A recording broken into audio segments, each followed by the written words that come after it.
एक बहुत मुश्किल स्थिति में हूँ। मैंने अपने आप को यह वीडियो करने से कई बार रोका। आप जानते हैं मेरी इस किताब के बारे में, जिसके दुष्प्रचार में बीजेपी और आईटी सेल ने कोई कमी नहीं छोड़ी। बहुत दुख के साथ मैं यह वीडियो आपसे शेयर कर रहा हूँ। इन किताबों में बड़ी संख्या में दीमक लग गए हैं और बड़ी संख्या में आप देखिए, यह मैं आपको दिखाना नहीं चाहता था, लेकिन एक ऐसा दृश्य है जिसके साथ आपके इस लेखक को रहना है। हमारे पास अब कोई रास्ता नहीं है। अगर आप सचमुच में चाहते हैं कि किताबें स्वतंत्रता से लिखी जाती रहें, किताबें लिखने के पीछे कोई डर ना हो, तो आपको सोचना होगा कि आप कैसे मेरी मदद कर सकते हैं। यह किताब एक ऐसे वक्त में है जहां पर तानाशाही एकदम चरम पर है। केवल आप मेरे साथ इस वीडियो को ज़्यादा से ज़्यादा लोगों तक पहुंचाएं और हमारी मदद करें। मैं इस्तीफा देकर यह किताब लिखी है। अगर आपको लगता है कि मैंने कोई ऐसा काम किया है जिसमें थोड़ा सा भी साहस है, जिसमें थोड़ी सी भी कोशिश है सच के साथ खड़े होने की, तो आप हमारी मदद कीजिए। मुझे आपकी मदद की इस वक्त सख्त जरूरत है। दोस्तों नमस्कार और आप सभी का एक नए एपिसोड में बहुत बहुत स्वागत है। मेरा नाम है सोहित मिश्रा।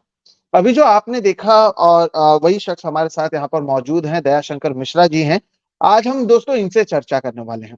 और जो आपने वीडियो देखा है वो वीडियो इन्होंने ही बनाया हुआ था और जिसे इन्होंने अपने सोशल मीडिया पर डाला। दयाशंकर जी को तो मेरे ख्याल से बहुत लोग पिछले कई महीनों से खास तौर पर यूट्यूब पर देखते हैं। हमारे चैनल पर भी सर पहले आ चुके हैं। लेकिन आज मैं आपको उनके बारे में थोड़ा सा जानकारी दे देता हूँ, उस वीडियो के बारे में जानकारी दे देता हूँ और एक तरीके से बताता हूँ कि किस तरह से जब एक कोई लेखक महीनों मेहनत करता है, दिन रात एक कर अपनी किताब लिखता है और जब वो अपने ही किताब पर दीमक लगते हुए देखता है तो उसे किस तरह की परेशानी का सामना करना पड़ता है। आज चर्चा इसी पर करेंगे। दयाशंकर मिश्रा जी, उनकी बात करूं तो ये भी हम सबकी तरह एक पत्रकार है। ये एक समय में एनडीटीवी के डिजिटल प्लेटफॉर्म जो है उससे जुड़े हुए थे, एनडीटीवी हिंदी खबर से जुड़े हुए थे। उसके अलावा उसके बाद ये न्यूज 18 से जुड़े हुए थे। बाद में जो किताब आपने देखी राहुल गांधी पर, वो किताब इन्होंने लिखी थी। और वैसे बहुत सारे पत्रकार किताब लिखते हैं। आपने देखा होगा कि नरेंद्र मोदी से लेकर तमाम तरह के नेताओं पर किताब लिखी गई। लेकिन जब इन्होंने किताब लिखी दोस्तों, तब इनसे कहा गया कि अगर आप किताब लिख रहे हैं और राहुल गांधी पर लिख रहे हैं, तब शायद आपको नौकरी से इस्तीफा देना चाहिए, क्योंकि हम या तो आप किताब नहीं लिख सकते हैं या तो आप काम कर सकते हैं या आप किताब लिख सकते हैं। तो इन्होंने कहा कि जब आप बोलने या लिखने का मौका नहीं देंगे और दूसरे लोगों को आप देते हैं, तो ऐसी जगह पर नौकरी नहीं करनी चाहिए। तो हमारी तरह जो कुछ लोगों ने नौकरी छोड़ी अलग अलग संस्थाओं में से, उसमें से एक दयाशंकर जी भी हैं। उसके बाद दोस्तों अब कुछ महीने हो चुके हैं। हमारी क्योंकि पहले भी बातचीत होती रही है, मुझे पता है कि कितनी परेशानी का सामना इन्हें इस किताब को लॉन्च करने में करना पड़ा था। और इस सब के बीच एक लेखक को जब वीडियो कर यह कहना पड़ता है कि मेरी किताब को दीमक लग रही है, आप सभी से सहायता की जरूरत है कि आप इस किताबों को खरीदे। और इससे लेकर जो फ्रॉड हो रहा है, आईटी सेल से इन्हें कितनी परेशानी का सामना करना पड़ रहा है, आज इसी मुद्दे पर हम बात करने वाले हैं। बहुत बहुत स्वागत है दयाशंकर जी, आप यहाँ पर आए नमस्कार। और हमसे आप बातचीत कर रहे हैं। नमस्कार। इस वीडियो से हम शुरुआत करते हैं और आप अगर लोगों को थोड़ी जानकारी दें, ये किताब क्या है, क्यों लिखी गई थी, क्या परेशानी का सामना करना पड़ा था और अब ऐसे क्या हालात आ गए हैं कि इस किताब को दीमक लग रही है। और मुझे पता है, मैं जितना आपको जानता हूं कि आप आमतौर पर परेशानी ऐसे ही साझा नहीं करते हैं, सोशल मीडिया तो दूर की बात है, आपको ये वीडियो निकालना पड़ा। इसके बारे में मैं चाहता था आप लोगों को बताएं ताकि उन्हें भी समझ में आए कि एक ऐसे समय में हम रह रहे हैं जहां पर शायद आजादी से बोलना या लिखना हर किसी को मुनासिब नहीं है और उसपे कई परेशानियों का सामना करना पड़ता है। सबसे पहले सोहित भाई, शुक्रिया इस प्लेटफॉर्म पर मुझे मौका देने के लिए और अपने सभी दर्शकों तक मेरी बात पहुंचाने के लिए। अ, जैसा आपने कहा अपने इंट्रोडक्टरी नोट में कि आमतौर पर हम सब अपने-अपने संघर्ष में हैं। आपने एक संघर्ष का रास्ता चुना और आपकी और हमारी तरह इस 10 सालों में बहुत सारे पत्रकारों ने अपनी नौकरियां गंवाई हैं और वो अपने-अपने रास्तों से लोकतंत्र की लड़ाई लड़ रहे हैं। मेरा अपना बहुत स्पष्ट मानना है कि ये जो लड़ाई है संविधान की, लोकतंत्र की, ये किसी पॉलिटिकल पार्टी विशेष की नहीं है या पॉलिटिकल पार्टियों की नहीं है। हम सब की अपनी-अपनी भूमिका है, एक नागरिक के तौर पर भूमिका है, एक पत्रकार के तौर पर भूमिका है। तो सबसे पहले तो बात ये कि जैसे आपने कहा, मैं आमतौर पर सोशल मीडिया से अपनी निजी ज़िंदगी को बहुत दूर रखने वालों में से हूँ।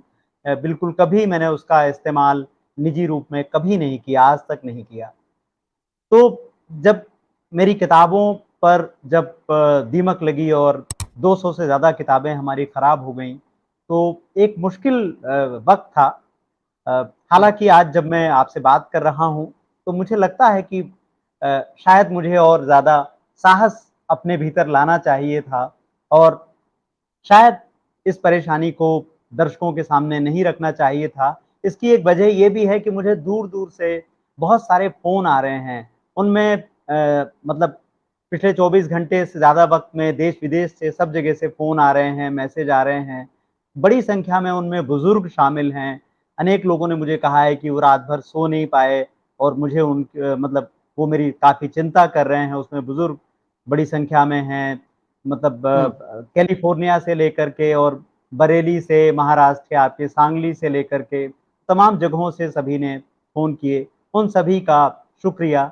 लेकिन जब से मैंने किताब लिखने का फ़ैसला किया, जब से मैंने नौकरी छोड़ने का फ़ैसला किया और कंपनी हुँ, का ऑफ़र ठुकराया कि मैं किताब लेकर के आऊँगा, मुझे कभी किसी कोई तकलीफ़ मतलब संघर्ष मेरा बिल्कुल जारी है और मैंने कभी हुँ, हताशा मुझे कभी हुई नहीं। मुझे लगा जो होगा हम देखेंगे, जिस तरह से हुँ, होगा लड़ेंगे। लेकिन एक लेखक के लिए शायद सबसे तकलीफ़दायक है कि जब उसकी किताब को दीमक खाएँ तो वो उसको लगता है कि जैसे माफ़ कीजिएगा लेकिन उसको ऐसा लगता है जैसे वो अपने कंधों पर अपनी लाश ढो रहा है। क्योंकि इस किताब के लिए सारे प्रकाशकों ने मना कर दिया। लगभग सब ने पहले बात की, कहा बहुत अच्छा आइडिया है, बहुत अच्छी डिटेल है, 750 पेज की किताब है। हिंदी के पाठक जानते होंगे कि हिंदी में तो 750 पेज की कोई किताब आती ही नहीं है आम तौर पर, अंग्रेज़ी की हुँ, बात अलग हुँ, है। और हुँ, जब ये किताब आई लोगों ने कहा अरे ये तो इतनी ऐसी 700 पेज 50 पेज की आपने किताब लिख दी है और मैं बता दूं कि इसमें 50 पेज की केवल संदर्भ सूची है मतलब हर एक बात जो जहां से ली गई है वो बताई गई है क्योंकि हम जानते थे कि हमें बहुत सारे कानूनी मामलों का सामना करना पड़ सकता है क्योंकि किताब सीधे सीधे 10 सालों का एक इतिहास है। तो एक तो बहुत मुश्किल था उस हिंदी के एक माइंडसेट को तोड़ना कि 700 हुँ, पेज 50 पेज की किताब और ऊपर से जब कोई उसको प्रकाशित करने को तैयार ना हो, इतने बड़े-बड़े प्रकाशन हैं, इतनी बड़ी-बड़ी बातें करते हैं, लोकतंत्र की और तमाम चीज़ों की, सब ने मुझे एक स्वर में समझाया था सितंबर से लेके नवंबर तक कि चुनाव हो जाने दीजिए, बदल जाने दीजिए, समय बदल जाएगा, तब किताब लेके आएँगे, अभी आप भी परेशानी में पड़ेंगे, अभी हम भी परेशानी में पड़ेंगे। मुझे लगता है जो बात आप अपने अक्सर कार्यक्रमों में कहते हैं कि जब कुछ बोलना मुश्किल है, दरअसल तभी बोलने का अर्थ है। जब कुछ लिखना हुँ, मुश्किल है, तभी लिखने का अर्थ है। इसलिए मैंने तय किया कि मैं अपनी सारी संचित पूँजी लगा कर के मैं इस किताब को लेकर के आऊँगा और मुझे मैं बताना चाहूँगा आप दर्शकों को कि मुझे 24 घंटे से भी कम का वक़्त मिला, समझ लीजिए 3-4 घंटे का वक़्त मिला, जब मुझे कंपनी ने कहा कि आपने बताया कि आप किताब लिख रहे हैं और आपको फैसला करना पड़ेगा। उन्होंने बिल्कुल साफ शब्दों में मुझे कहा कि आप चाहें तो किताब रख लीजिए, अपने घर में रखिए, हुँ, अपने अलमारी में रख लीजिए, उसको कुछ सार्वजनिक जीवन में मत लाइए और आप जैसे नौकरी कर रहे हैं, नौकरी करते रहिए। तो उन्होंने मुझे सीधा ऑफ़र दिया कि आप किताब को चुनिए या फिर अपने इस्तीफ़े को चुनिए। जब हमारी थोड़ी-सी बातचीत हुई, मैंने कहा कि संस्थान में तो बहुत सारे लोग हैं, जो प्रधानमंत्री हुँ, नरेंद्र मोदी पर किताब लिख रहे हैं।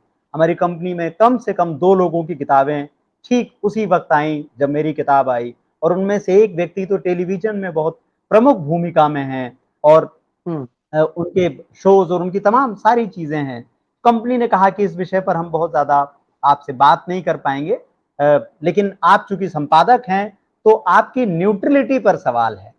तो हुँ, मुझे बात थोड़ी-सी अजीब लगी कि जब प्रधानमंत्री मोदी पर किताब लिखने से किसी की न्यूट्रलिटी पर सवाल नहीं है, लेकिन सवाल नहीं है विपक्ष उठता। पर किताब लिखने पर, राहुल गांधी को केंद्र में रखकर किताब लिखने पर, 10 साल का हुँ, इतिहास लिखने पर कैसे न्यूट्रलिटी पर बात आ सकती है? एक बुनियादी बहस की बात हुई, लेकिन कंपनी ने कोई बुनियादी मुझे बहस का कहने के अवसर नहीं दिया। एक लाइन का सीधा चुनाव था, इस्तीफ़ा या किताब। और मैंने तय किया कि मैं अपनी किताब के साथ खड़ा रहूँगा, ये जानते हुए भी कि उसको कोई प्रकाशित करने को तैयार नहीं है।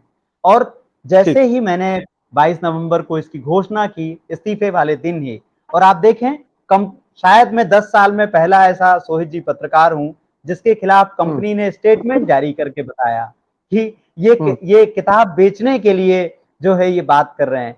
कौन सी हम्म। किताबें 750 पेज की हिंदुस्तान में मेरे जैसा पहले जिसकी पहली पॉलिटिकल किताब हो और वो कैसे वो क्या ही बेच करके किताब को हासिल कर लेगा। खैर कंपनी ने हम्म। स्टेटमेंट जारी किए। मुझे जबकि मैं वहाँ संपादक था, लगभग 150 लोगों के आसपास की पूरी टीम थी और उन्होंने सोचिए कि मुझे 1 से डेढ़ घंटे में ऑफिस छोड़ने के लिए मजबूर कर दिया। उन्होंने मुझे मना ठीक। किया कि मैं न्यूज़ रूम नहीं जा सकता हूँ और ये मैं इसलिए भी थोड़ी-सी बात कह रहा हूँ ताकि लोग समझें कि जब आप जैसे और हम जैसे लोग कहते हैं कि लोकतंत्र पर खतरा है, तानाशाही है, तो शायद लोगों को लगता है कि अरे! लोकतंत्र तानाशाही का मतलब वही समझते हैं कि कोई एक ऑर्डर होगा, कोई कोई एक हम्म। कोई एक ऐसा वातावरण होगा जहाँ पर प्रधानमंत्री की जगह कोई और राजा होगा हम्म। तब तानाशाही आएगी। लोकतंत्र में ऐसा हम्म। ज़रूरी नहीं है, हमारे आस-पास के बहुत सारे देशों में ऐसा है। तो मुझे मुश्किल से डेढ़ घंटे का भी समय नहीं दिया गया और आनन-फानन में कहा गया कि मैं बिल्कुल ऑफ़िस छोड़ दूँ और अ, मुझे बहुत ही जितना वो कर सकते थे व्यवहार, क्रूरता, एक संपादकीय जी। गरिमा का हनन, वो सब उन्होंने किया।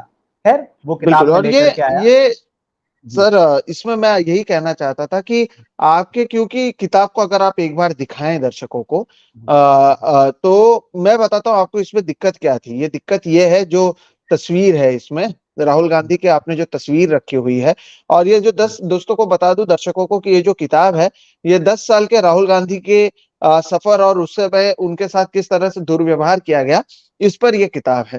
तो बात सर यहाँ पर केवल ये नहीं है ना कि आपके कंपनी से आपको परेशानी हुई, आप उसके बाद जो कह रहे थे, आमतौर पर जब राजनीतिक किताबों को लेकर बहुत रुचि रहती है पब्लिकेशंस में, लेकिन आपको तो पब्लिकेशन भी नहीं मिला। अगर उसके बारे में आप लोगों को बताएं, फिर हम मौजूदा हालात के बारे में भी बात करेंगे, ताकि लोग समझ सके कि आप किस तरह की परेशानी का सामना एक लेखक को करना पड़ता है इस देश में।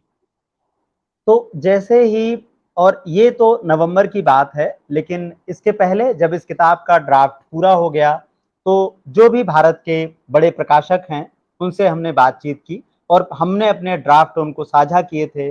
उन्होंने उसको देखा, उसको एप्रिशिएट किया। लेकिन भारत में एक बड़ी विचित्र बात है और ये बात मैं तमाम भारत के लेखकों की तरफ से कह रहा हूँ और उन सब से मेरी बात हुई है, लगभग मेरी सबसे मुलाकातें हुई हैं। कि एक बड़ी बात भारत में ये है कि प्रकाशक जिस किताब को छापना नहीं चाहते हैं, उस पर बात करना बंद कर देते हैं। वो शुरू में आपसे बड़ी हम्म। दिलचस्पी दिखाएँगे, आपकी हमारे साथ भी ये हुआ, उन्होंने पांडुलिपि ले ली, उन्होंने देखा, उन्होंने कहा आइडिया बहुत अच्छा है और लेकिन उसके बाद हम उनको फ़ोन करते रह गए कि हमारा फ़ोन तो हम्म। उठा लीजिए, बात तो कर लीजिए। और ये स्थिति तब है जब मैं दिल्ली में रहता हूँ, तमाम लोग वो जानते हैं क्योंकि हम सब किताबों के मेलों में मिलते हैं और एक एक दुनिया है, लेकिन वो सारी की सारी दुनिया, सारे के सारे जैसे ऐसा हुआ कि जैसे लोगों ने मुझे एकदम से उठा के फेंक दिया कि आप हमारी दुनिया से प्लीज़ बाहर चले हम्म। जाइए, आप तो बड़े खतरनाक आदमी हैं। आप कैसे ये काम कर सकते हैं? तो प्रकाशकों ने दरवाज़े पूरी तरह से बंद कर लिए, उन्होंने बातचीत ही बिल्कुल बंद कर दी। और जैसे ही मैंने 22 नवंबर को घोषणा की कि मैं ही इसका प्रकाशक हूँ और मैं ही इस किताब को लेकर के आ रहा हूँ, तो पाठकों ने सचमुच में देखा जाए तो एक ऐतिहासिक दिन था। आज भी वो दिन बड़ा अविश्वसनीय है कि मैं घोषणा करता हूँ और मैं कोई कभी टेलीविज़न का व्यक्ति नहीं रहा, एक लिखने-पढ़ने की दुनिया का व्यक्ति रहा तो मैं कोई बहुत सामने कैमरे पर मैं बहुत कोई वैसा लोकप्रिय व्यक्ति नहीं हूँ या था।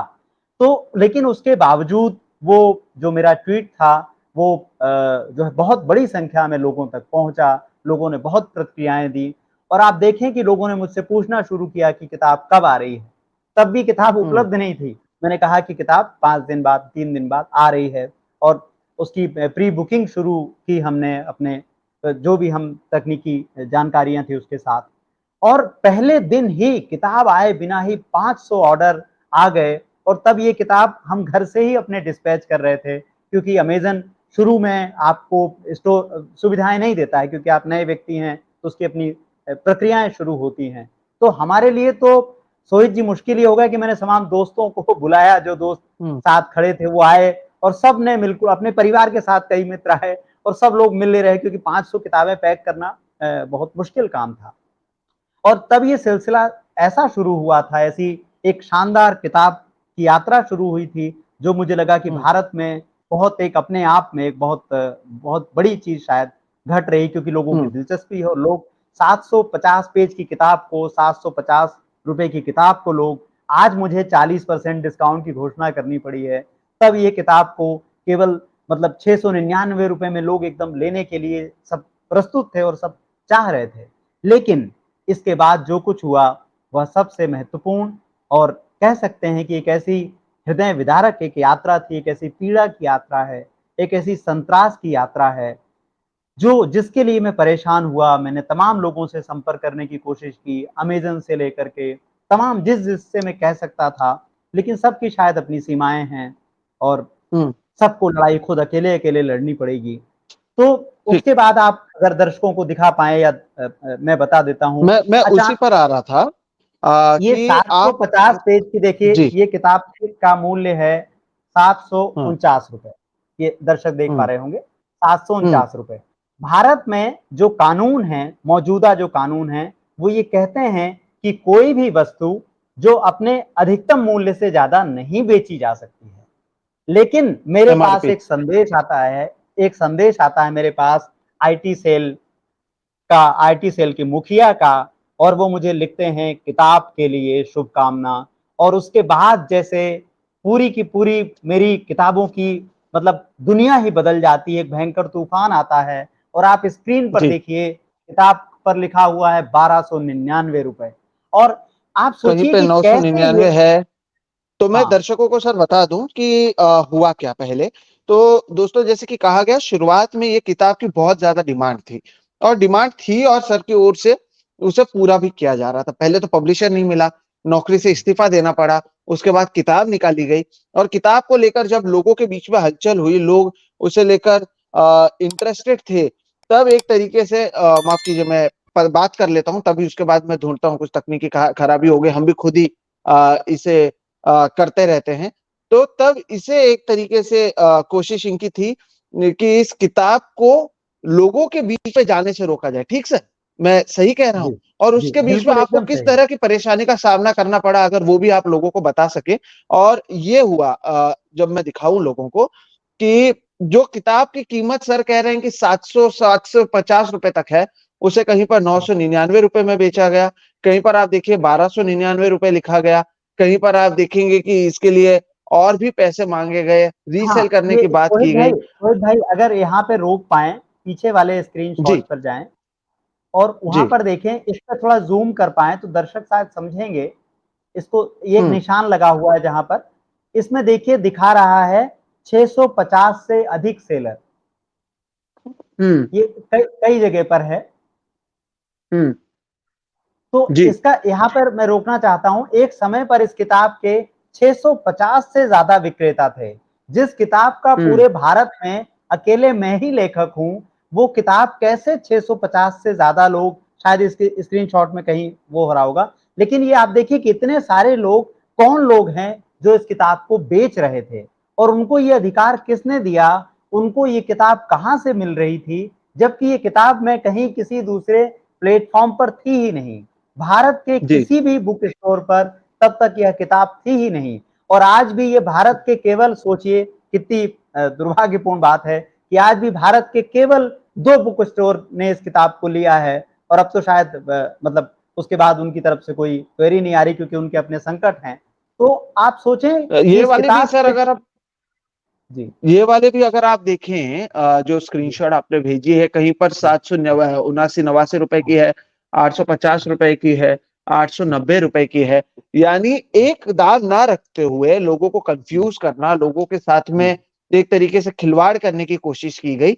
और इसका असर ये हुआ है, जैसे कि आपने बात भी की है, आज जो हम बातचीत कर रहे हैं कि किताबों को दीमक का सामना करना पड़ रहा है, और आप कह रहे हैं कि केवल 2 जगहों पर ही ये किताब बिक रही थी। जी। तो यही बात हुई कि जब किताब की इतनी शानदार शुरुआत हुई, पहले दिन ही मैंने बताया आपको कि 500 लोगों ने तुरंत ही किताब, जब किताब छप के नहीं आई थी, तब इस तरह से प्रतिक्रिया ने हमें प्रेरित किया कि हम किताबों की संख्या बढ़ाएँ, प्रिंट ऑर्डर बढ़ाएँ। और मैं एक अकेला व्यक्ति हूँ, मेरे पास कोई संस्थान तो है नहीं, तो ज़ाहिर है मेरी कीमत ज़्यादा होगी। बहुत सारे लोगों ने कहा कि आपको किताब महँगी क्यों पड़ी? तो मैं बताना चाहता हूँ कि जो पब्लिशर होते हैं वो थोक में किताबें छपवाते हैं, तो उनकी लागत अपेक्षाकृत कम आती है। लेकिन चूँकि ये बहुत 750 पेज की किताब थी, मेरी अकेले की किताब है, एक ही प्रिंट ऑर्डर है, तो वो काफ़ी महँगा था। लेकिन इतनी शानदार शुरुआत हुई थी, उसके बाद मुझे आईटी सेल के हेड का एक मैसेज आता है और वो लिखते हैं किताब के लिए शुभकामना। अब आप समझें, इसके बाद से ये सारी कहानी शुरू होती है, जो सोहित जी ने स्क्रीन पर दिखाई। जब किताब मेरे पास केवल मौजूद है, तो ये अमेज़न पर 650 से ज़्यादा सेलर कौन आ गए थे। और एक चीज़ मैं और बता दूँ, पहले दिन हमने अमेज़न को कंप्लेंट की कि ये किताब अलग-अलग लोग बेच रहे हैं और उनकी संख्या लगभग 150 थी पहले दिन, मतलब किताब की घोषणा के 24 घंटे बाद। अगले दिन जब हमने कंप्लेंट की अमेज़न को, उनकी संख्या बढ़ के जैसे बिल्कुल रक्तबीज की तरह संख्या बढ़ रही है उनकी संख्या साढ़े हम्म 300 हो गई। अब हम्म हम लोग परेशान, लोग कह रहे हैं किताब अवेलेबल नहीं है और हमारे पास किताबें हमने मँगवा ली और इसके बाद 750 सेलर हो जाते हैं और जब सेलर की संख्या बढ़ के लगभग 3000 हो गई, सोच भाई मैं बहुत निराश हुआ, क्योंकि मुझे लगा अब मैं क्या लड़ूँ? कहाँ-कहाँ कंप्लेंट करूँ? कहाँ ट्विटर पर मैं लिख रहा था, मैंने आपको एक स्क्रीनशॉट भेजा था, अगर आप दर्शकों को शायद दिखा पाएँ कि एक लेखक के हम्म लिए कितना पीड़ादायी है कि वो लिख रहा है कि आप अमेज़न से उसकी किताब मत खरीदिए। इससे हम्म बहुत हम्म कन्फ्यूज़न क्रिएट हुआ। मुझे लोगों ने कहा कि आप क्यों ऐसी अपील कर रहे हैं? मैंने ऐसी अपील इसलिए की थी क्योंकि बहुत सारे लोगों के पैसे फँस रहे थे। लोग एक तरीके से एक फ्रॉड का शिकार हो रहे थे कि उन्होंने ऑर्डर तो कर दिया, लेकिन ये किताब किसी के पास थी ही नहीं। तो आप समझ ठीक रहे हैं, ये किताब बरगलाने के लिए कि किताब किसी को मिले ना, लोगों ने फर्जी अकाउंट बना लिए, 750 हम्म और लगभग 1300 एक समय पर और वो लोगों को प्रेरित करते थे कि वहाँ पर ऑर्डर करें, जैसे आपने दिखाया। जब आप वहाँ पे ऑर्डर करेंगे उस सेलर के पास, तो किताब है ही नहीं, तो वो रोक के बैठ जाता हम्म है। आप 7-8 दिन हम्म परेशान होंगे और आप और फिर आप छोड़ आखिरी दें। में ऑर्डर कैंसल कर देंगे, कुछ नहीं होगा। ठीक इससे बहुत सारा ठीक डर पैदा हुआ, लोगों को लगा कि पता नहीं उनके कहाँ पैसे फँस जाएँ। हम लोग रोज़ देखते हैं अखबारों में साइबर क्राइम की खबरें आती हैं, साइबर ठगी की खबरें आती हैं। लोग बहुत परेशान हुए।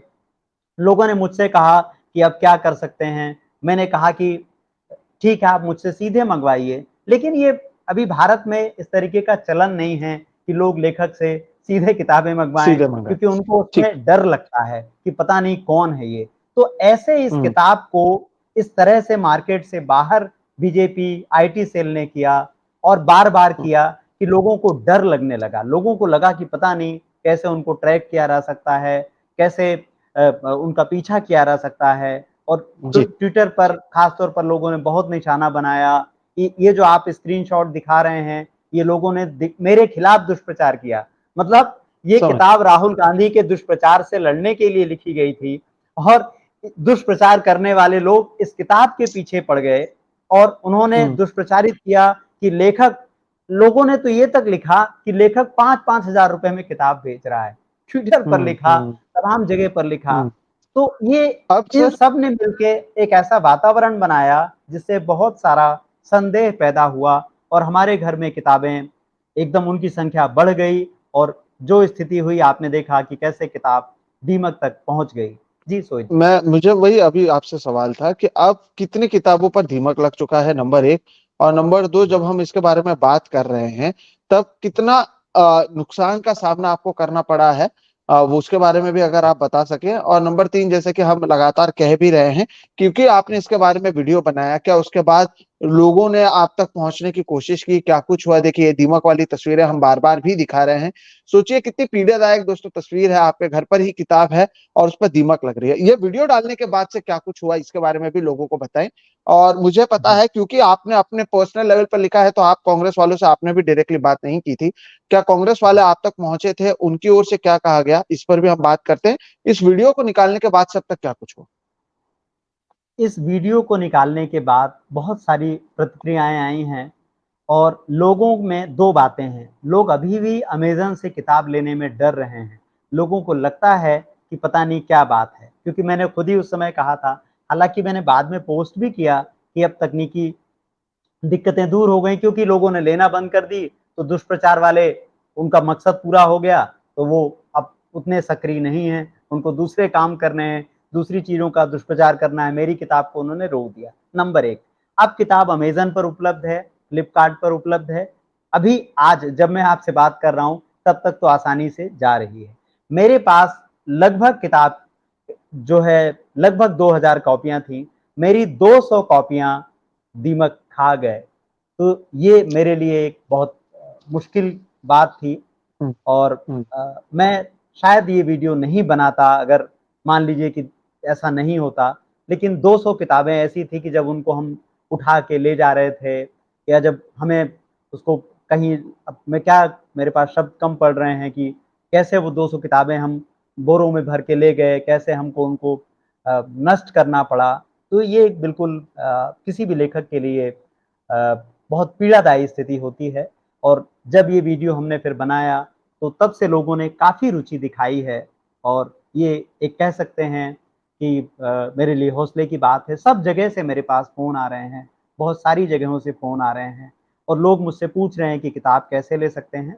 तो मैंने ट्विटर पर हम्म। एक ट्वीट किया हुआ है, जिसमें मैंने पूरी प्रक्रिया बताई हुई है और उसमें हमने एक स्कैनर भी दिया हुआ है कि लोग हमको स्कैनर से भेज सकते हैं और अब ये आप किताब मैं लोगों को एक चाहता हूँ। नंबर बताइए सर, कि जिस पर से जी, लोग आपसे डायरेक्टली संपर्क कर सकें और अगर उन्हें किताब लेने में रुचि हो तो ले जी, सकें।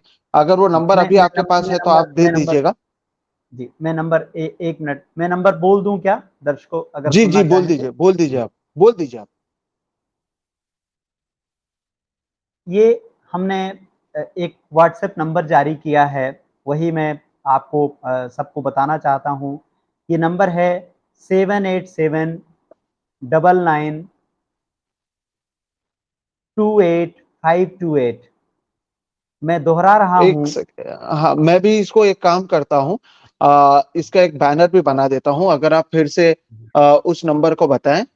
हाँ जी, हाँ, बताइए सर। 787 787 7 जी। डबल हाँ, 9 हाँ। 28528।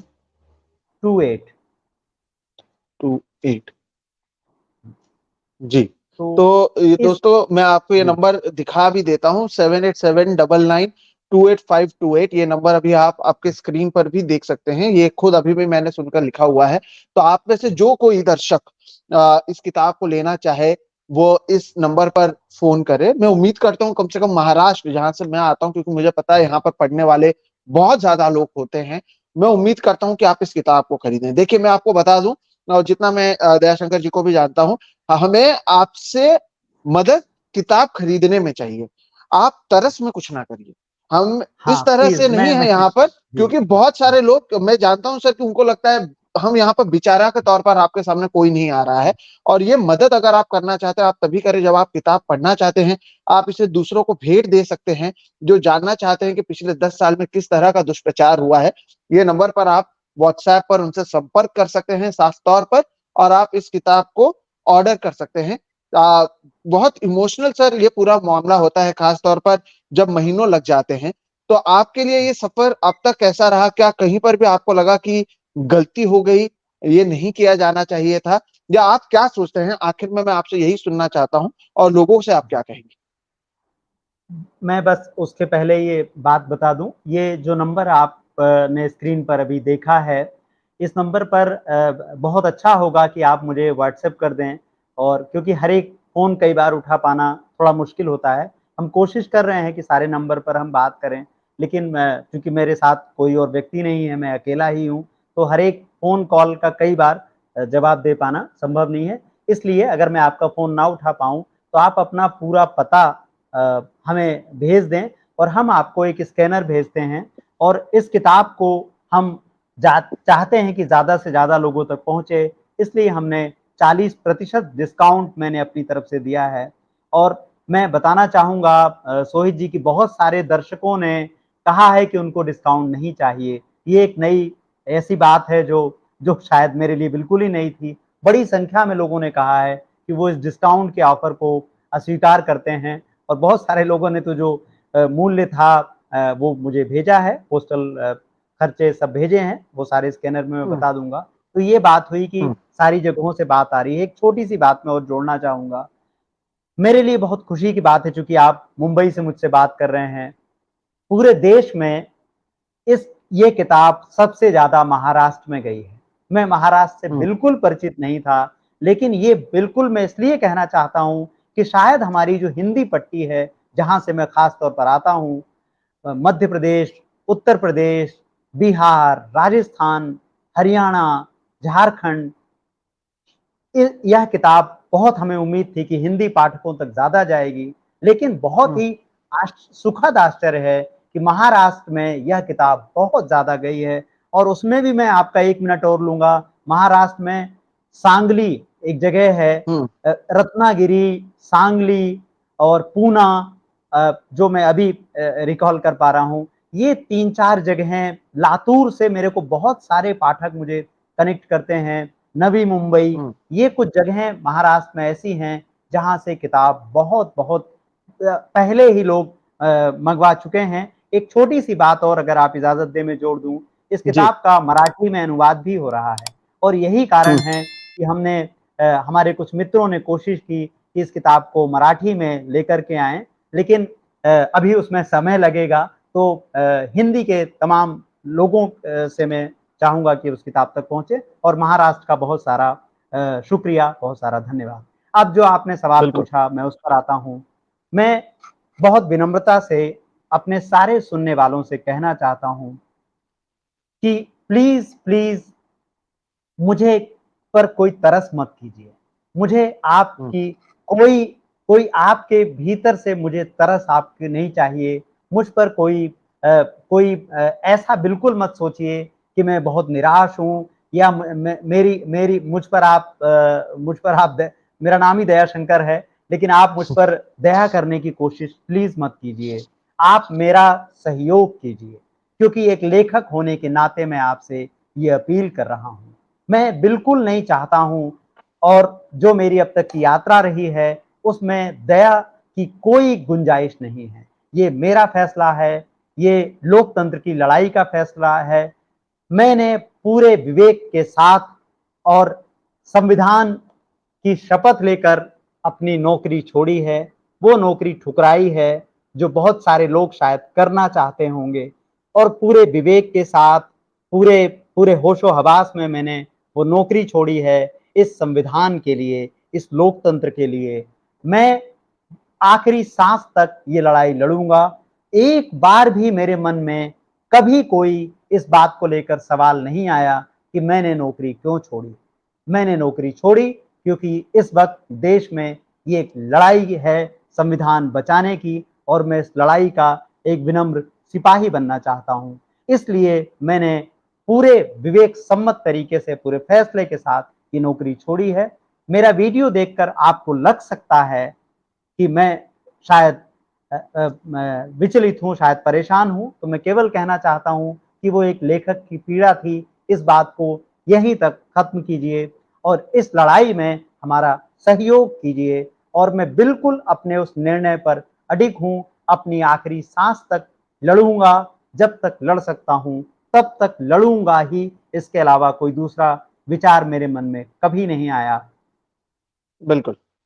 तो दर्शकों, आपको मैंने उस किताब के बारे में बता दिया, उस किताब पर लगे दीमक के बारे में बता दिया, साथ ही साथ इस वीडियो को जो मैंने शूट किया और जब हमारी बातचीत हुई, क्योंकि मैं आपको बता दूं लगभग 1-2 महीने का ही फर्क था। जब मैंने नौकरी छोड़ी और फिर आपने नौकरी छोड़ी, उसके बाद एक कॉन्क्लेव में हम पुणे में मिले थे, हाँ, तब भी हम बिल्कुल। कुछ सोच रहे थे साथ में करने की, लेकिन कुछ समय की वजह से वो हो नहीं पाया था।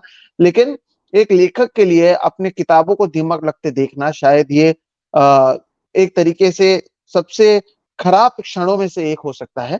ऐसे में जैसे कि कहा गया, दया ना करें। अगर आप किताब खरीदना चाहते हैं, आप किसी को भेंट देना चाहते हैं, तो ये वो नंबर रहा है। आप इस पर इनसे डायरेक्टली बातचीत कर सकते हैं। बहुत बहुत शुक्रिया दयाशंकर जी, आप हमारे साथ जुड़े, आपने अपनी बात को बहुत रखी। शुक्रिया। हम उम्मीद करते हैं कि कम से कम इस वीडियो के बाद न केवल महाराष्ट्र से, क्योंकि मुझे पता है महाराष्ट्र से तो लोग करेंगे ही, देश भर से लोग आपके साथ जुड़ेंगे, इस किताब को खरीदेंगे और समझेंगे 10 साल तक किस तरह का दुष्प्रचार किया गया। और शायद ये वो भारत नहीं है जो भारत के बारे में हम बात करते हैं कि राहुल गांधी पर क्योंकि किताब लिखी गई तो न केवल नौकरी से हाथ धोना पड़ता है, तमाम तरीके के आईटी सेल के लोग आपके पीछे लग जाते हैं। तो दोस्तों, आज इसलिए इनसे चर्चा की गई। इस चर्चा से मेरी कोशिश आप तक उन तमाम परेशानियों के बारे में जानकारी देने की है जिसका सामना एक पत्रकार, एक लेखक करता है, ताकि वो सच ला सके, आपको सही जानकारी दे सके। और शायद यही काम कर रहे हैं दयाशंकर मिश्रा सर। आखिर में आप कुछ कहना चाहते हैं, फिर हम इस वीडियो को खत्म करते हैं। बस आपने बहुत अच्छे से मेरी बातों को रखा। शायद मैं बहुत सारी बातें आपने खुद अपने इंट्रोडक्टरी नोट में कहीं, आखिरी में कहीं। तो आज मैं आपके साथ का उपयोग एक बात के लिए, एक सूचना के लिए और देना चाहता हूँ, जो शायद मैंने सोचा नहीं था, लेकिन मुझे लगा कि हमें इस प्लेटफ़ॉर्म पर बात कहनी चाहिए। हम्म। मैं अगली किताब की भी तैयारी कर रहा हूँ और जल्द ही मैं आऊँगा। तो इसलिए मैं ये बात इसलिए कह रहा हूँ कि आप प्लीज़ ये ना सोचें कि आपका ये लेखक किसी भी रूप में अपने अपने उस वादे और अपने उस संकल्प से पीछे हट रहा है। मैं एक किताब जल्द ही लेकर के आऊँगा और मैं आपसे वादा करता हूँ कि सोहित जी ने चूँकि आज ये बात की है, तो अगर संभव होगा, उनके पास समय होगा, तो मैं नहीं, सोहित जी से बिल्कुल ही करेंगे पहली सर। बार उस किताब की घोषणा, उस किताब के बारे में बात मैं यहाँ आकर करूँगा। लेकिन आपसे केवल इतना ही कह रहा हूँ कि मैं एक अगली किताब की तैयारी में जुटा हूँ और जैसे ही वो काम पूरा होता है, मैं बात करूँगा। और वो किताब भी लोकतंत्र, संविधान और हमारे नागरिक होने के विमर्श को लेकर आपके सामने आएगी। मुझे नहीं पता वो हम्म। किताब कितनी मोटी होगी, उस किताब को कौन हम्म। छापेगा, नहीं छापेगा, लेकिन मैं अपने वादे से पीछे नहीं हटूँगा कि जब तक मुझ में साँस है, मैं लिखूँगा और आपके सामने आता रहूँगा। बहुत शुक्रिया, बिल्कुल। बहुत धन्यवाद। बहुत बहुत शुक्रिया, आप जुड़े, और जब भी आपकी किताब आएगी ये वादा रहा कि हम उस पर चर्चा करेंगे और लोगों को भी उसकी जानकारी देंगे। बहरहाल दोस्तों, इस वीडियो में इतना ही। मैं उम्मीद करता हूँ ये वीडियो आपने देखा, ये कुछ अलग वीडियो था, लेकिन ये भी एक संघर्ष है जिसकी जानकारी मुझे लगा आप तक पहुंचनी बहुत जरूरी है, ताकि आप समझ सके कि इस देश में और खासतौर पर 3.0 में क्या कुछ हो रहा है, और बोलना या लिखना कितनी बड़ी चुनौती फिलहाल हमारे इस देश में बनी हुई है। बहरहाल इस वीडियो में इतना ही। अगर वीडियो पसंद आए तो इसे लाइक करें, दूसरों के साथ साझा करें। एक आखिरी बार आपको मैं नंबर दिखा देता हूं, उस नंबर पर भी आप इनसे सीधा संपर्क करें। किताब खरीदिए, पढ़िए और समझिए कि किस तरह का दुष्प्रचार किया जाता है। पहले जिसके बारे में किताब लिखी गई उनके साथ, उनके बारे में है, राहुल गांधी के बारे में, और जिन्होंने किताब लिखी बाद में उनका भी दुष्प्रचार किया गया। बहरहाल इस वीडियो में इतना ही। आप मुझे और दयाशंकर मिश्रा दोनों को दीजिए इजाजत। आप देख रहे हैं SM ऑफिशियल। मेरा नाम है सोहित मिश्रा।